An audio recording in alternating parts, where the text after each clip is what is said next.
राधे राधे दोस्तों। वह कौन सा घर है जहाँ माता लक्ष्मी रहती है। वह घर कभी भी गरीबी की चपेट में नहीं आता। स्त्री घर की लक्ष्मी होती है। शास्त्रों के अनुसार स्त्री को धन का दूसरा रूप भी मानते हैं।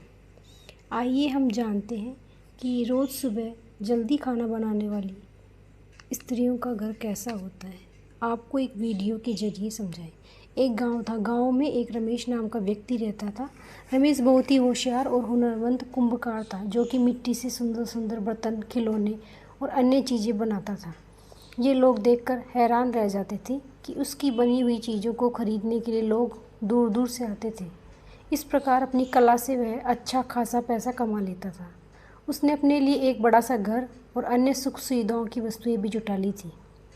लेकिन दुर्भाग्य से अपने माता पिता की मृत्यु के बाद रमेश अपने बड़े से घर में अकेले ही जीवन यापन करता था। उसकी बुआ से उसका यह अकेलापन देखा नहीं गया और उन्होंने अपने रिश्ते की एक सुंदर सी लड़की शांति से उसकी शादी करा दी। शांति सुंदर तो थी, लेकिन बहुत ही आलसी थी। किसी भी काम में उसका मन नहीं लगता था। उसे नींद बहुत प्यारी थी, जबकि रमेश को भोर में उठकर नित्य कर्म निपटाकर अपना काम शुरू करने की आदत थी। शांति सुबह देर से उठती थी और थोड़े बहुत काम किए नहीं कि फिर से सो जाती थी। आलस की मारी वह शाम तक सोई ही रहती थी और फिर जैसे तैसे आलस करते हुए ही खाना बनाती थी। घर में ना तो पहले की तरह साफ सफाई थी और ना ही रमेश को समय पर खाना मिलता था। घर में कोई बड़ा भी नहीं था जो शांति को डांटता समझाता। शादी के कुछ महीनों तक तो रमेश ने सब बर्दाश्त किया, लेकिन अब उसे लगने लगा था कि इससे तो वह कुंवारा ही ठीक था। कम से कम समय पर काम पर चला जाता और घर में साफ सफाई रखता था। अपने हाथों से समय पर खाना बनाकर खाता था। यहाँ तक दोपहर होने तक खाना बनने का नाम ही नहीं होता था। अब उसे शांति के व्यवहार और आदतों से चिढ़ने लगी थी, लेकिन जैसे तैसे निभाना तो था ही, सो चुपचाप निभा रहा था। शांति को उसने प्यार से, डांट से, हर तरीके से समझाने की कोशिश की, लेकिन शांति तो सुधरने का नाम ही नहीं ले रही थी। धीरे धीरे रमेश के बर्दाश्त की सीमा खत्म हो रही थी। वह गुस्से में रहने लगा था। समय पर खाना न मिलने पर उसे अक्सर काम पर जाने में देरी हो जाती थी। कई बार तो वह भूखा ही चला जाता था। फिर दिन भर भूख के कारण वह चिड़चिड़ा रहता था। इन सभी बातों का बुरा असर उसके काम पर भी पड़ रहा था। उससे पहले की तरह काम नहीं हो पा रहा था। आमदनी कम होते होते इतनी कम हो गई कि उसका मुश्किल से गुजारा हो रहा था। पैसों की कमी के चलते अब शांति और रमेश के रोज़ झगड़े होते थे, जिससे दोनों ही परेशान हो गए थे। रमेश की बुआ को किसी ने इस बात की खबर दी तो वह अपने भतीजे की गृहस्थी को देखने आई। रमेश के घर की हालत देखकर ही बुआ की अनुभवी आंखों ने सब भांप लिया। बुआ के सामने रमेश और शांति बहुत शर्मिंदा हो गए, क्योंकि पैसों की कमी से वे उनकी ढंग से आवभगत भी नहीं कर पा रहे थे। अकेले में शांति ने बुआ से रमेश की शिकायत कर दी कि वह उसका ध्यान नहीं रखता और लड़ता है, सो अलग।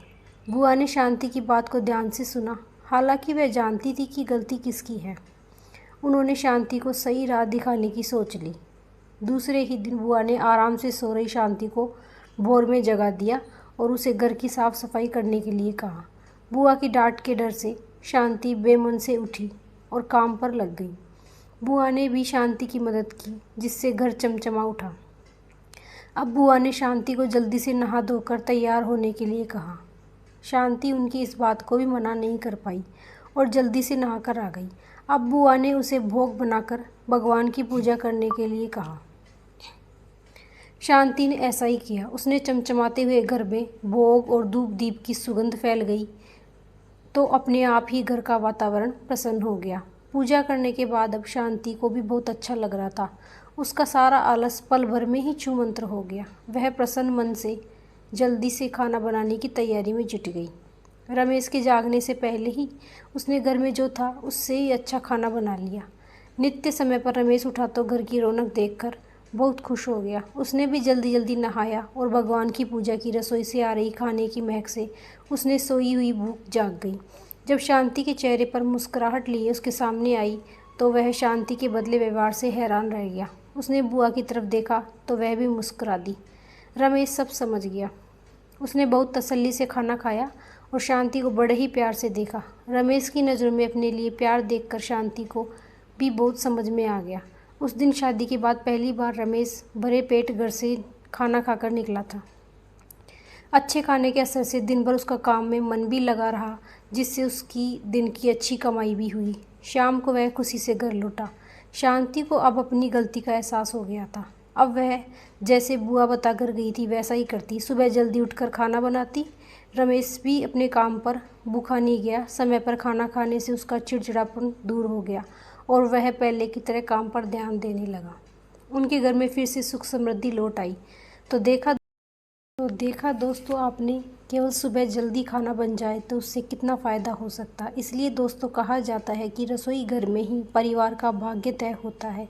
एक स्त्री ही अपने घर को कैसे रखती है, इसी पर पूरे परिवार की किस्मत टिकी हुई होती है। अगर स्त्री देर से जागती है तो देर से भोजन बनाती है तो इसका नकारात्मक प्रभाव उस घर में रहने वाले लोगों पर भी पड़ता है। घर की जितना स्वच्छ और सुंदर रखा जाता है उतनी ही घर में खुशहाली बढ़ती है। इसलिए महिलाओं को हमेशा अपने घर को स्वच्छ रखना चाहिए।